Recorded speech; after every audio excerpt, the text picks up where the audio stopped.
Hello, this is Shonda Smith-Baker from the Minneapolis Foundation, where I am the Senior Vice President of Impact and the host of Conversations with Chanda. The reason why I wanted to have a conversation with Acooa is because she's just incredible. She has such insights, and I see her as a partner.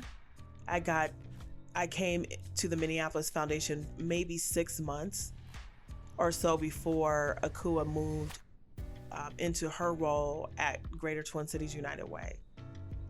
I got to know Acooa when we partnered when I was the CEO and president of Pillsbury United Communities, and she was at Target. And since that time, we have just continued to build our relationship. And so it's completely awesome that we're in the same field now, working towards the same end to make this community work better for everyone. In our relationship, which plays out both personally and professionally, we are really clear on our strengths and how do we leverage them to sharpen each other in this work.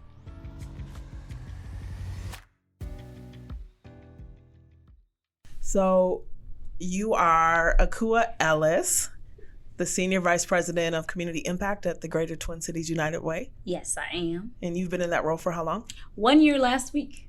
Oh my goodness, 1 year already? Yeah, I'm still claiming new status though. Oh, how long? I'm gonna be new for 18 months. Okay, how long? Oh, 18 months. 18 months. Yeah, I'm claiming new until then. I think that's fair. Yeah.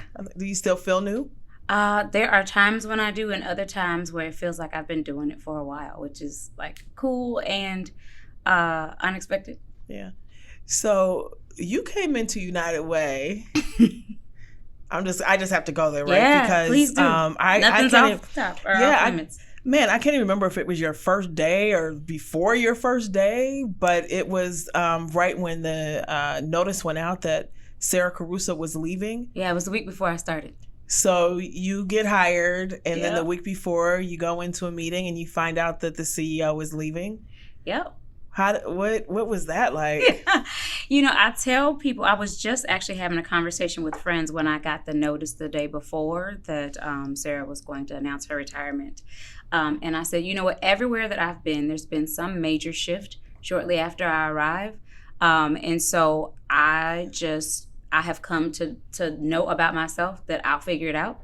And I come out all right on the other end. And no sooner than those words left my mouth that I looked at my phone. I was like, holy cow, we're about to put it to the test. And so yeah, I started. I had a good month and a half to work with Sarah. And so I was fortunate to have that time. And yeah, it was a swift transition for sure. Mm-hmm. And I sat on the United Way board. I may have just gotten off of that board. And so I know that there were other key roles that had just recently transitioned, and you're coming into an environment where not just a CEO, but that there had been some significant changes and tensions really around the funding shortages and changes in its investment strategies. So how did you care for your team in that? Oh, that's a great question. You know, the honest truth is probably not enough. If I'm frank, when I joined, there were a number of kind of factors converging, pretty significant individually and together. It was like the perfect storm. So, you know, Sarah left shortly afterward. Two of my direct reports went on maternity leave weeks apart from each other. And then I had a previously scheduled trip before I accepted the role. And the day that I left, two of our most senior members of the team just put in their notice without anything lined up, just rolled out. And so that was the first maybe 4 or 5 months of the role. Also being clear that one of our multi-year grant cycles had ended and we were extending that. Another one was set to end next month now, and then we had not too recently approved grants in another area, and we're projecting this shortfall.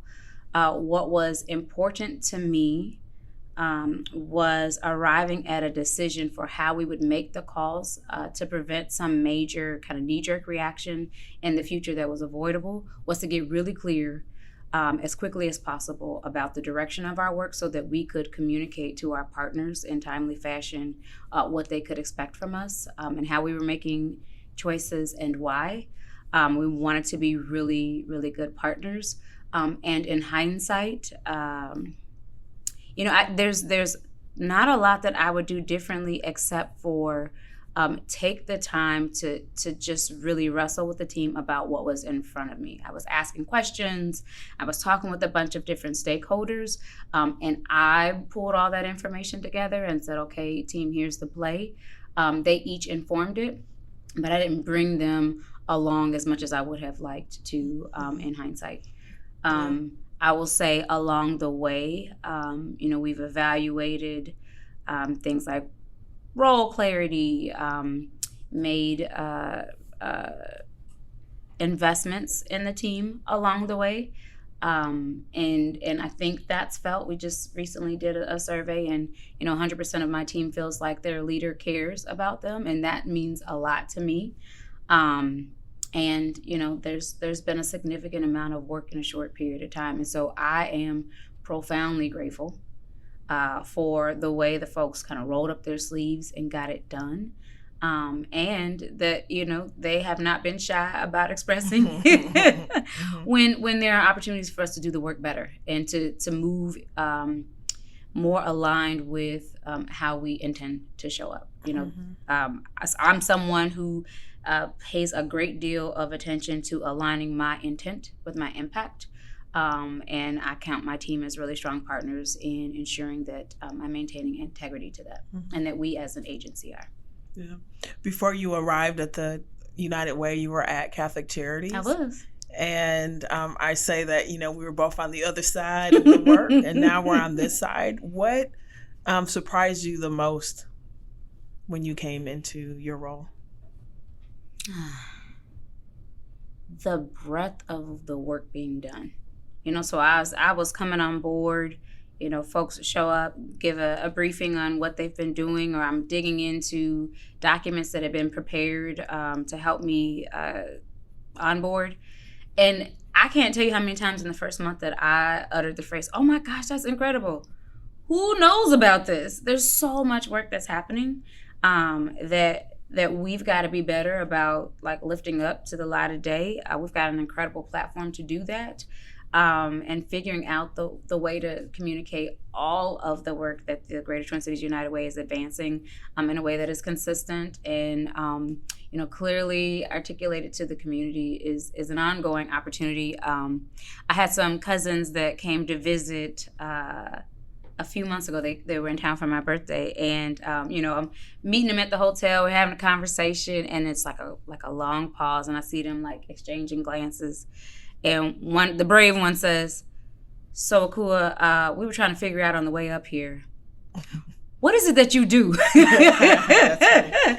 I felt like Tommy on Martin, like, I work in the black building on the corner. My nephew thought I worked for Nordstrom's. Oh, well, you look like I told him because Nordstrom's were in the IDS and Nordstrom's was on the corner. Okay. So I had him bring me something, and he goes, wait, what? I thought you worked for Nordstrom's. And I'm like, now what is the point of having all these conversations with you? Oh, that's hilarious. You think I work for Nordstrom's. Yeah, still, it's hard to distill that level of complexity into a soundbite. We're working on it. Mm-hmm. Do you, so not only were you coming into United Way during leadership transitions, but really following what I would say has been one of the most difficult parts of the United Way story. Mm-hmm. I wasn't really around and like mature enough in my leadership when they merged. I don't know if I was as tuned in when the was it about 10 years ago? Yeah, well, no, I think it was about 20 years? Was it? Yeah, so when the St. Paul United Way and Minneapolis merged, I know that it created a lot of disruption, and people on both sides of the river were concerned about how that would play out. Mm-hmm. But you came in following some really significant cuts. Mm-hmm. And disappointment and really outrage from the nonprofit community. Yeah.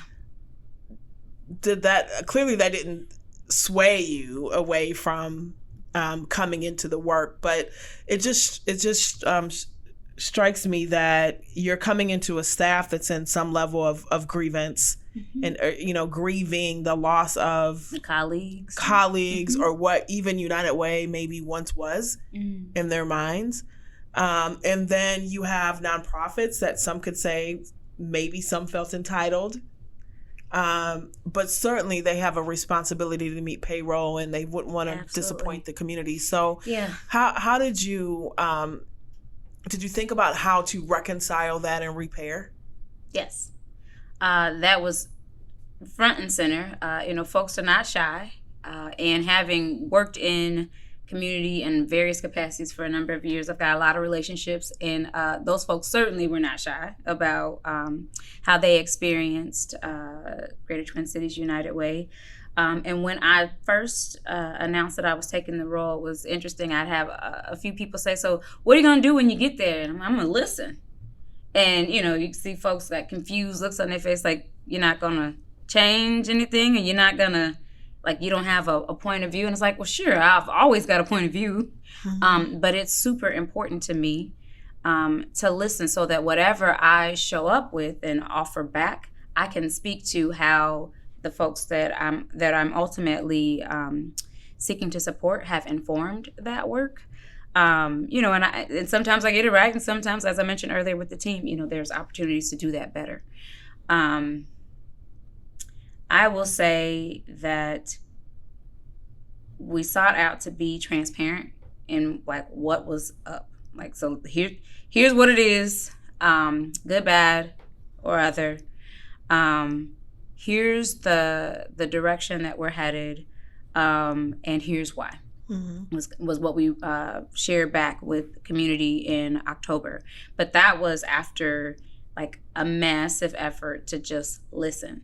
We arrived at if in 3 to 5 years we were successful, where would we see a difference, and kind of mapped backwards. And then we went to test it. Okay, so here's what we think. Did we get it right? What are we missing? How might we measure this? Are we thinking about the indicators in the right way? Talk to donors, talk to longstanding grantees. We talked to independent subject matter experts, called all that together, and then went out again in a survey and said, okay, here's what we heard. What is the extent to which you agree with all of this? And took that information, refined. So it was a constant iterative process, pretty rapid iteration.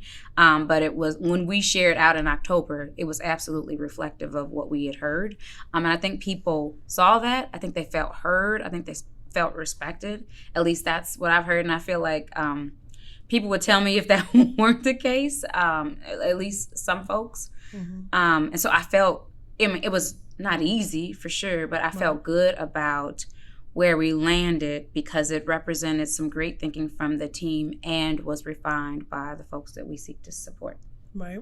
And so you just recently announced cuts to nonprofits across the cities. I would like to reframe that. We announced $14 million in investment. A proper reframe. But right. My point, I think, will still be the same, in that some of the organizations had a reduction in what they may have received from you in the past, from United Way in the past. But the response feels remarkably different than how it felt when those cuts came in a couple of years ago. I appreciate that. And do you think that that's been an investment of listening and coming back and being in a different relationship? Listening and respecting. We spent an inordinate amount of time up front after we shared, there was a month between when we shared out the strategy and to when the RFP was open. Spent a good amount of time helping folks understand what was in it, and then made ourselves available all across the metro area to help folks shoot their best shot, and then had conversations up front if folks didn't make that first cut, versus waiting until the end, which would have been easier and more comfortable, honestly, to just do one fell swoop. But it was really important to the team and important to me and important to the board that, again, we operate transparently and share the information that we knew as soon as we were able to do that, to the point where when the board approved that final round of grants or the awards, within 2 days we already were on the phone talking with folks, helping them understand the decisions, how we arrived at those decisions. We made ourselves available even for individuals or organizations that didn't make that first cut for one-on-one calls to talk through, where there were opportunities to strengthen the application next time. Because at the end of the day, if the nonprofits that we support are not successful, we're not successful. And there is a clear understanding that there is interdependence, and that there was some disappointment with, in some areas where folks had received larger grants in the past. And where possible, we try to illuminate, like, here's the broader context. And here's how we arrived at this decision. And then for those areas that we leaned out of, so health, independence, and legal aid, to communicate that this isn't a function of you all not doing good work. This is in service to, first of all, we need to narrow our focus. And this is in service to that strategy. It's not at all an indictment on the quality of the work that you all are producing. And there are ways that we can continue to partner outside of the multi-year grant making space. So all of those things, it was super, it was labor intensive, and it allowed the space to build a relationship in real time. And I think that went a long way. So United Way the board announced last week, I think, that there's a new CEO. Almost 2 weeks ago. 2 weeks. Yeah, he started last Monday. Tell us about him. John Wilgers is an amazing partner and supporter of United Way, has been engaged with a United Way in some form or fashion since he graduated college. Started as a loan executive, has been a long time donor. In fact, was in one of the first sessions that I had with donors to test out our strategies. So it's great to see someone who's, been informed by and has informed the strategy to come in and with such a strong affinity for and knowledge of Greater Twin Cities United Way. So we're excited to have him on board. Awesome. And actually, I failed to mention that he failed retirement. Most recently came from Ernst & Young as a managing partner there. So I'm going to pull out of kind of United Way specifically and just go into philanthropy a little bit more. And, I'm coming out of the conversations with Chanda, the live recordings that we did with Dr. Robin DiAngelo, and the Decolonizing Wealth conversation, which you were part of that. And there's lots that we can celebrate in our work and in philanthropy, and there's plenty of great work that's happening, but there is a road ahead. And do you see philanthropy having a role in decolonizing wealth or moving forth more equitable ways of doing its business? Yes and yes. And how so? I would say first, there's a role or an opportunity for philanthropy to help folks become more curious about the why behind the work that philanthropy seeks to support. And who define folks? Right. So that is my Iowa colloquialism. So I would say the broader public. Okay. I think it's easy for those of us who've been working kind of in the field of nonprofit leadership. I've had the benefit of working to support community in multiple capacities, be it corporate, governmental, nonprofit, and now as an intermediary at United Way. It still surprises me how many just well-intentioned individuals have very little understanding about some of the systemic issues that plague our community and necessitate a crisis response, right? So putting on my kind of Catholic social teaching hat from my prior role at Catholic Charities, we used to talk about like the 2 feet of love and action. There's charity and then there's social justice. And very often people confuse charity, so I show up and I serve meals, and that's great. And I want for more people to be curious about, why do I see the same person in this line every time I come to serve? Why am I seeing older people in my line than when I used to come here? What is happening and what is precipitating those shifts? philanthropy has a role in illuminating some of those challenges, honestly, with integrity, with grace. I think that's important as well. But more than anything, in a way that is honest and honors the experiences of those with like lived experience with a particular issue. That's something that I'm very passionate about, and I think there are more opportunities for us to continue to do that. One of the stats that I understand is that there's less people of color working in philanthropy now than there was 10 years ago. I believe that. Why do you believe that? It's an interesting mix where I imagine it's the culmination of, being in a position, in a seat of power in some ways, and seeing need and being to some extent constrained, and in some instances a large extent constrained in what you actually can say and do in service to addressing that need, which is why it takes me back to the point that I think we've got to be willing to wrestle, and philanthropy is a perfect platform for wrestling with hard truths so that we can get clear about what is driving the need. So for example, if I work at a clinic and somebody fell and bust their kneecap and I bandage their elbow, yeah, they're still going to be hurt. I cared for them. I provided a service, but it didn't match their need. So that's one aspect of it. And then if I keep seeing people coming in the office with broken kneecaps, and I don't get curious about, well, what is happening? It's the same injury, and I don't get curious enough to realize that just outside the door there's a crack in the sidewalk, then how am I even going to address the underlying cause that is creating the need for that support? And I feel like there's a lot of talk. Let me just back up. So when I first started working in policy, when I was in graduate school, there was a project we were working on looking at the housing, jobs, and transportation mismatch. And I wanted to talk about the role of racism in issues of housing mismatch.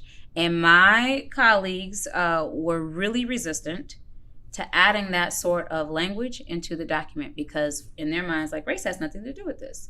And I got so fired up and I said, you know what? I don't care if I have to write the whole section myself. It will be in the document. And how are we as policymakers, future policymakers, that oblivious? When you're not taking into account the full experience of the folks that you're seeking to serve with policy, then you are doomed to make an ineffective policy. Mm-hmm. You're going to see the same, it's like whack-a-mole. It's going to show up in a different way if you can't be honest and name part of, not that that's the sole reason for it, but it's got a role. And if you can't even acknowledge it because it's uncomfortable, then you're going to produce inadequate policies. Mm-hmm. To me, it's that black and white, but it is uncomfortable. And part of what I feel like has contributed to persistent and in some instances deepening disparities is that all of this work has moved at the speed of the comfort of people in charge.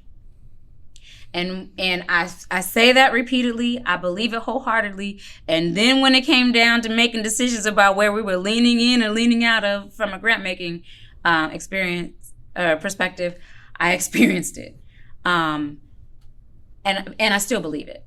Those were not easy calls to make, literally and figuratively, to arrive at a decision point and then to actually have to be the one on the phone talking to folks and walking them through that decision. Mm-hmm. None of that was easy, and I think it was necessary. If, as an organization, we've said we're going to disrupt inequity, I want us to be laser focused on what those persistent inequities are, so that as we're partnering with organizations in service to that disruption, we've got our eyes on the same prize. Mm-hmm. And you can take that same policy analogy in some respects and move it into philanthropy. Mm-hmm. And do you think that as a field we're talking about race enough? I think we're talking around race. Okay. And I'm tired of talking. Okay. Do you think it's coded? Is it coded or? So what I was starting to say earlier with the conversation with my colleagues, so there was a resistance to name race as a factor. And then, the demographics started to come in and, we had the state demographer and others and the Federal Reserve Bank talking about the shifting makeup of our community and what that meant for our long-term economic viability. And I thought, all right, we're talking about disparities. Like, disparities are not new to anybody who's been on the receiving end of them or on the losing end of a disparity. But for the first time, I thought, like, okay, we're having real conversation about the fact that the experience or access to the American dream, in quotes, is not equitable, right? But I feel like we've gotten stuck there. So now we're willing to name it. We're willing to talk about it. And we're at a place where we need to make some hard decisions. Mm-hmm. I think folks like the thought of equity, but not the feel of it when it means, you're providing support or resources proportionate to the need, and everybody doesn't have the same level of need, and that becomes uncomfortable. People like equity until they lose something. Hey, privilege is a zero-sum game. Yeah. Like at its essence, in order for us to create equity and to reduce the discrepancy in privilege, like, it is in essence a zero-sum game. So if I become more privileged, then someone who's remaining static, like, has less of a kind of jump on me. If my status is raising and they're remaining static, and we're closing the privilege gap, in some instances, like, they're losing privilege, and that's uncomfortable. And privilege, from my perspective, is not just like white, black, people of color. It's position, it's status. I think Edgar spoke to that a bit in terms of even leaders of color in philanthropy that he was working for, being concerned with losing standing. I'm really struggling with this. Well, you talked about internalized oppression, right? Yeah, and that there's so few people of color that emerge into these roles, that it can feel competitive in an unhealthy way. And so when someone else enters, you're thinking like there's not enough space, and you're reacting and not, creating a competition, or you don't know how to support, or in some cases you feel like if I show too much support, then it's gonna create a problem for me. I've experienced that. Okay. Say more about that, because I think we've all, not in philanthropy, but in a prior leadership role. There was an understanding, what they say, what's understood don't have to be explained, and working with an individual where there was an unspoken understanding prompted for other folks on the team to feel like there was favoritism, especially because that person was like, I'm riding for you. That created created a tension. So there was another woman of color that was supporting you? It was a male of color. That was being supportive of you? Yep. And that because they were being so supportive, other people were questioning it and saying, questioning my ability to be objective, projecting favoritism onto that person. Not understanding or seeing, and it wasn't necessarily their business that I was harder on that person, because there was a level of comfort and I knew that they understood what my intent was, and that part of me really leaning in was a belief in their ability to meet those expectations.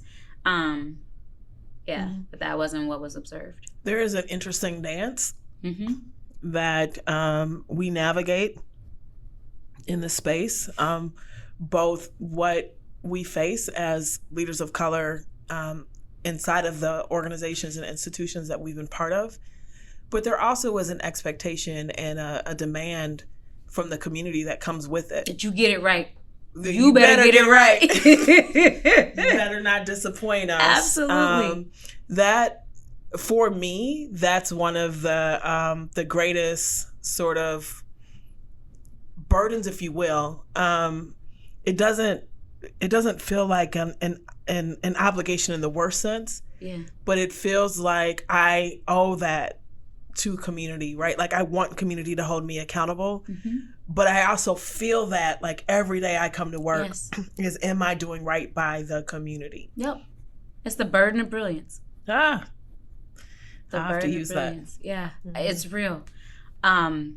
When I was announced in this role, I heard from a lot of people who were super excited. People still tell me, when they announced that you were joining the United Way, like the hood rejoiced, and I thought, like, that's awesome. But wait till we make these grant awards. Right? Because I knew I had some hard decisions ahead. And that also weighed on me as we were going throughout this whole process. How do I leverage the authority that's been entrusted with my role, to be as thoughtful as possible about creating the context where everyone, regardless of the resources they had available to them, could do their best work and could shine. That weighed heavily on me. I see people now and they're like, I haven't seen you in forever. And for the last year, I really have been under a rock. And probably even when I've been out, I probably should have been at home because all I could think about was this process. And like, I got to get it right. Mm-hmm. I got to get it right. And not just for communities of color, but like knowing, the donors have expectations and that those longstanding legacy organizations have expectations and just so many perspectives to take into account. It's a lot. And to whom much is given, much is required. And I remind myself of that, and I believe that. And yeah, it's a level of responsibility that I don't think many people understand. Because I also know that, like, job, notwithstanding, that like my family, that my nieces and nephews, that I am in many cases creating a blueprint as I'm walking. Like, yeah. I think about that every day. Yeah, and that you have people watching and looking up to you and being inspired by. I actually just remember when we were working on opening up North Market, the grocery store in North Minneapolis, and I was showing the plans to my family. Yeah. And they said, don't get us excited. If you can't get it open, don't even talk to us about it, right? Like, no, that's real. And me just saying, like, some of the things that I set out to do, once I say them out loud, I go home and my neighbors and people are like, don't you disappoint us. Mm-hmm. Like, you better make sure that this happens because we really want this to happen and don't disappoint us. Like, that's a huge weight. It is. It is. It is. And and it's a privilege. It is a privilege. Yeah. It is a privilege. If you were to look back, right, and all that you will be able to do in your role at United Way, mm-hmm. what would give you the sense that because you were there, this got better? If 5 years from now, let's say, the headline was, Minnesota makes the largest stride at decreasing disparities. Mm-hmm. Like, broadly, because even though we're only working in 3 areas, if we're successful in partnership with organizations like the Minneapolis Foundation and others at really getting upstream at the same time as we're supporting real-time support, I think that there's an opportunity for us to make that happen. I think it's possible. I am a ruthless pragmatist and an eternal optimist. Okay. Okay. So one of the things that has weighed a little bit heavy on me is the Justine settlement. Yeah. And $2 million came to the Minneapolis Foundation. Yeah. There's a lot of investments that we make that, I feel completely comfortable about where I'm going and where I'm headed. And I think I have a very good sense because I'm not removed from how I see the challenge of those dollars and the lack of justice for so many people. Yeah.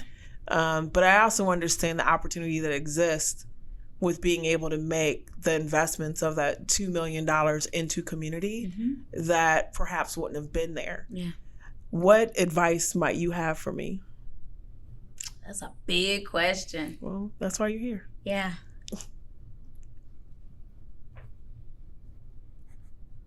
That is it. Is it unrestricted? It's within no, it's not unrestricted, but it has to go towards it was a donation made to our fund for safer communities. So addressing violence and making communities safer. It's not just police community, but it is just, that those are the restrictions on it. I would start by listening. I think it's important to share what the parameters are for those dollars, what constraints exist, and be upfront about that. So, we're not selling anybody a bill of goods. I would be transparent and share what your dreams are for those dollars. And then be clear about your openness to hearing from others. I would hope that what comes from community listening goes beyond just police and policing. I had a political candidate reach out to me and, share with me their platform, and public safety was one of their areas of interest, as well as housing, and they were thinking of them as separate. And I said, what if additional dollars didn't go into the police department but went into code inspection to ensure that, broken windows were fixed? If you think about the broken window theory, what if they went into fixing up properties that have been tax forfeited and turning them over to land trusts? How do we think about public safety in a way that is broader? And how do we animate the imagination of folks who've been sitting up ruminating on and thinking about what you should be doing, and give them an opportunity to express that. Oftentimes when I have shown up at a community meeting or facilitated a community meeting or been on the receiving end of some community organizing, what I try to remind myself of is that the folks that are demonstrating some measure of frustration and anger are people who haven't felt like they've had a platform, or an outlet, or that anybody was listening. And so I think that's a real opportunity for community to be positioned as subject matter experts, and for you to shine for the bridge that I know you are, and bring them together. Thank you. I thought you were going to say, don't be too hard on yourself. Oh, so you better get it right. Right. No, I'm sure you already are feeling that. Yeah. So you have been really present in the public policy space. And I think you gravitate towards that policy lens. I know you have a thing for transportation. That gets you it is when I retire, up. I'm going to be I'm that's your thing. Yeah. What do you think are the most important public policy moves that are happening right now that people should be paying attention to? We recently applied for a grant the DHS put together that was super intentional about lifting up community voice in a way that I've not seen government be.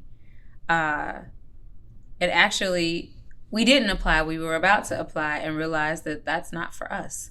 And I really applaud governmental entities, especially monoliths like DHS, being more intentional about how to leverage their power, their authority, and also being willing to position themselves as leaders. In fact, they didn't want a baked out answer.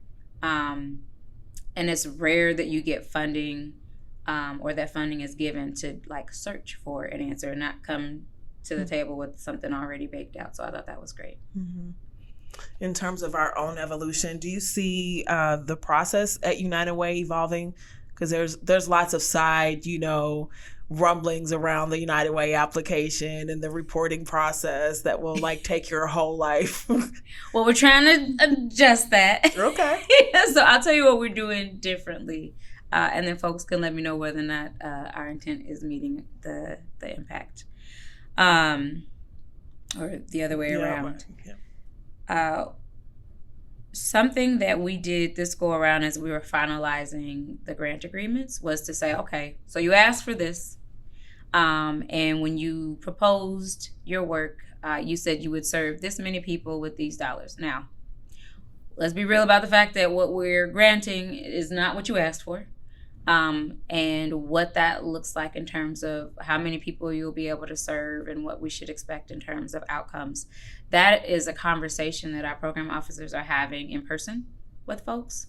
We'll be gathering our grantees later this summer to just share, here's how we're intending to show up.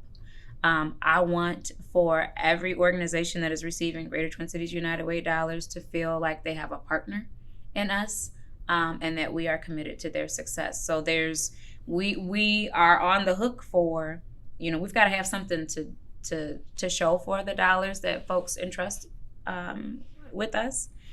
And I think it's incumbent upon us, or it's in our best interest to support our partners along the way to show and prove, right?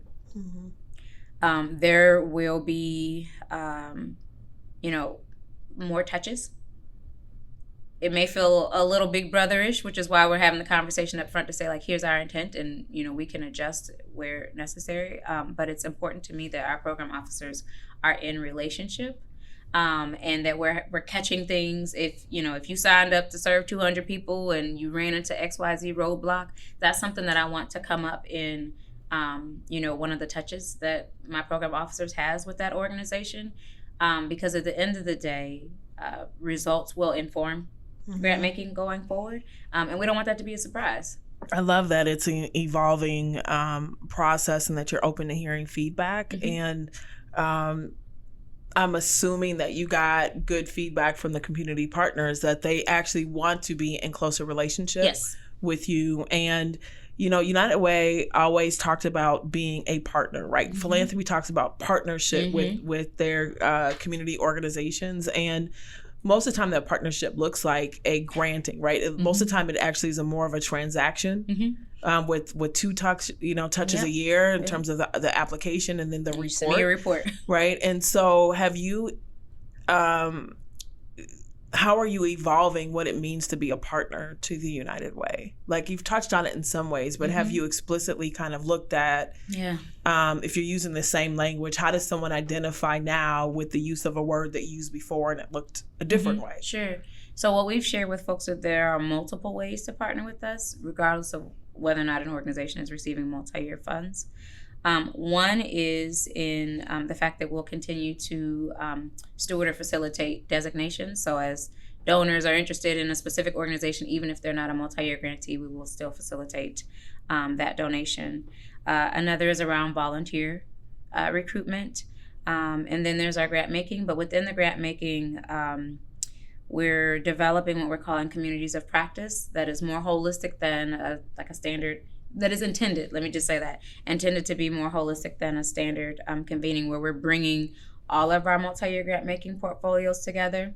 And that is, at least for the next 6 months, informed by the applications. We asked in the applications, what do you see as the biggest challenges to achieving whatever work that you set forth to do in the application, and bubbled up some themes, and that will inform the community of practice. And the hope is that, folks working in areas across our portfolio areas, our impact areas, can learn from each other, that they're sharing best practices, that we're identifying, practice-based best practices, so that we're able to elevate that up to the broader community, and advance and support each other as we move along. So those are some examples of partnership. I guess I have one more question about the United Way, or one more thing that I hope that you can shed a little bit of light on, is that because you distinguish in terms of multi-year grants, like I'm hearing your language, and I just want to pull that out a little bit for the audience to say that United Way,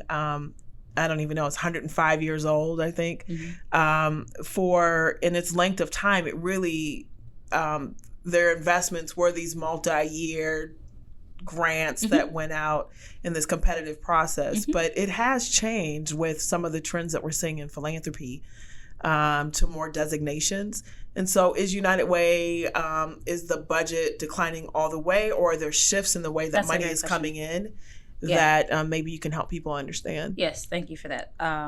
So the short answer is yes, there are changes in how the dollars are coming in. We're seeing a rise in some of those larger gifts from higher net worth individuals and or corporate foundations that have an area of particular interest where they may come to us. And General Mills is an example with our Full Lives program to say, we want to work on food system sustainability in North Minneapolis.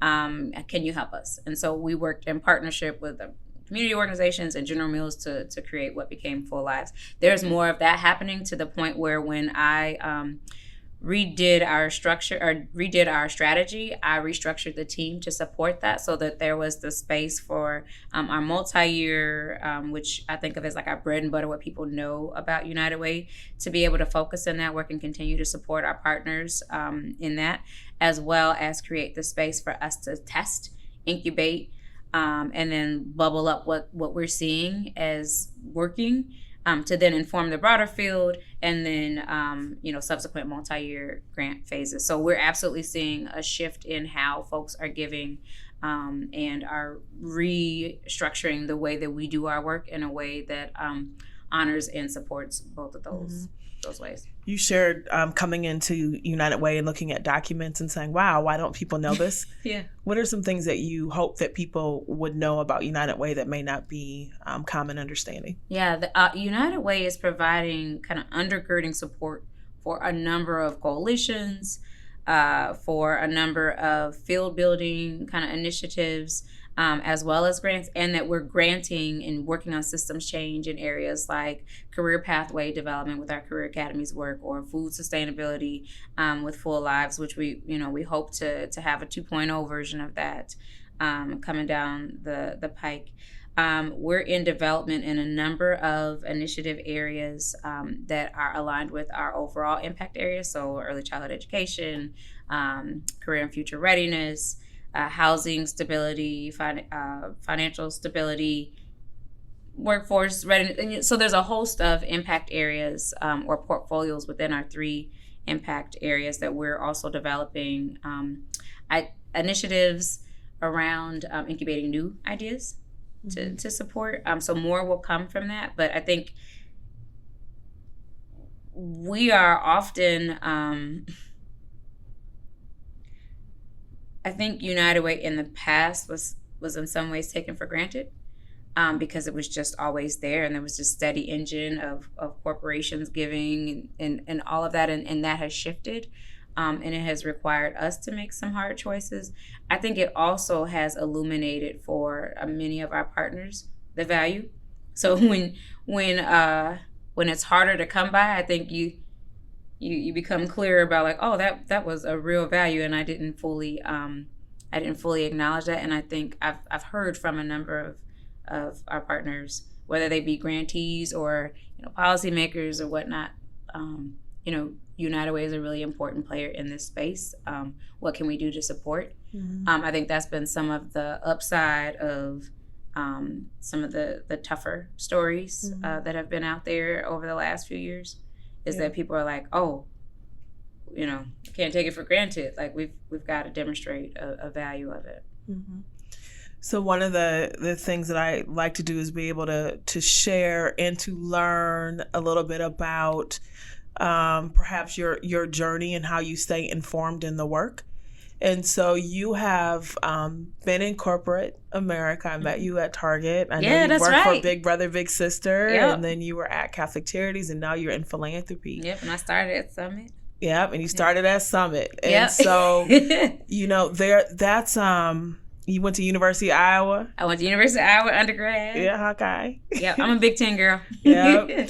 So, knowing what I know and coming from the Big Ten college, coming to our state, like, you know, what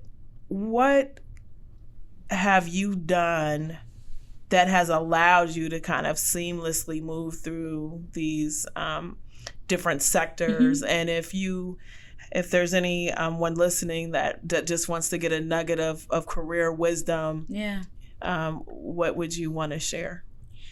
So my nickname in college was Profiler. I like to observe. I don't miss much, and I like to listen. And I say that because I have been really, really fortunate to identify strong mentors.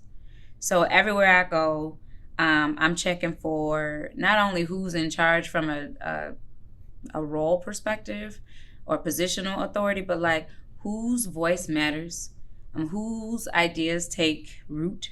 And then I want to understand, what is it about either the delivery or the deliverer that is resonating with whoever's in the room. I'm taking nuggets away from that. I also, like, my slick way of building my mentor deck is to, everyone's happy to talk about themselves. And so I set up time to do that and learn about people's journeys. And then I just ask if I feel a good vibe and I feel like they could have my best interest at heart and have something to offer, or I've observed them do something that I'm working on. So, would you be open to meeting with me on a regular basis, say quarterly? Mm-hmm. And I've never had anyone say no. Mm-hmm. And that has been, tremendously helpful. Do you distinguish between mentorship and sponsorship? For sure. I don't often ask for sponsorship, but have been the recipient of that for sure. There was one instance at Target, which is where you got to be super shrewd about all of that, where there was a guy on my team who was a peer of my leader, who was in all the meetings after the meetings. Everyone laughed at his jokes. He was charming and good looking. And I asked him to be my mentor. And my leader was like, why would you ask him to be your mentor? And I was like, I just think he could be helpful. And, she encouraged me to think more senior. And then maybe 2 months after that, so we had been meeting, I'm sharing with him, here's what I'm working on, getting his insight. About 2 months after we agreed to have this relationship, they announced that he was promoted. And in our next one-on-one, I'm like, okay, so when you go in these talent planning conversations, here's what I'm expecting you to share about me. And his eyes got big and I was like, oh yeah, I peeped it. I'm watching and I know that you play the game. My expectation is that you're playing it on my behalf. Can I count on you to do that? Which I don't think a lot of people do, and it's often uncomfortable. But as someone who's worked on campaigns, it's like you ask people when you're at the door, can I count on your vote? So it was a very very similar approach. I will also say that everywhere I go, I'm trying to leave it better than I found it. That is a pretty consistent theme for me. And I feel such indebtedness to the opportunities that I've had that I'm trying to make the absolute best of every opportunity. Al McFarland asked me that question and I was kicking myself afterward because I was like, I'm really smart and you'd be hard pressed to outwork me. And that's true. Mm-hmm. And at the same time, there are lots of people who are smarter than me, who work twice as hard as me, who have not had the same opportunities. And so I am acutely aware that, one, I have been incredibly blessed, and that part of that has been in the form of folks who've been willing to say, hey, let me let me put a little something in your ear, give you something to think about, or have gone to bat for me that I'm not even aware of. Mm-hmm. And are you playing that forward? I absolutely am. Mm-hmm. Internal and external? Absolutely. Yeah. All right. Well, I appreciate you being here today. You know what? Before we wrap, I act like this is my podcast. Nope. You should. Before we wrap, I want to just say thank you to you, because you've played that role. You continue to play that role. I love having you as a thought partner to be able to say, first of all, am I tripping? To have a safe space to have that conversation. to also you challenge me on a regular basis. That is true. Mm-hmm. And I appreciate that. I really value that. I believe iron sharpens iron. And you're one of the sharpest people I've ever met. So thank you. Thank you so much. Yeah. I appreciate you being on the podcast. I appreciate having you as a colleague in the work. I think that both of us and many of us in the work really do understand the importance of our decisions every day, the implications of decisions that are acting in service to the community and decisions that maybe feel like they're not operating in service. And I believe that through our relationships that we can only continue to be able to build our own understanding, our ability to be courageous in our decisions, and in our willingness to push against systems that haven't always been accessible to the community. And I appreciate having your strength in the work with me. Oh, thank you. All right. Have a good day. You too. Namaste. Namaste. All right. Please check out the Minneapolis Foundation website to find more episodes of this podcast, information on upcoming events, and for my book recommendations. Thank you to Weber Shandwick for their partnership and support in making this podcast come alive.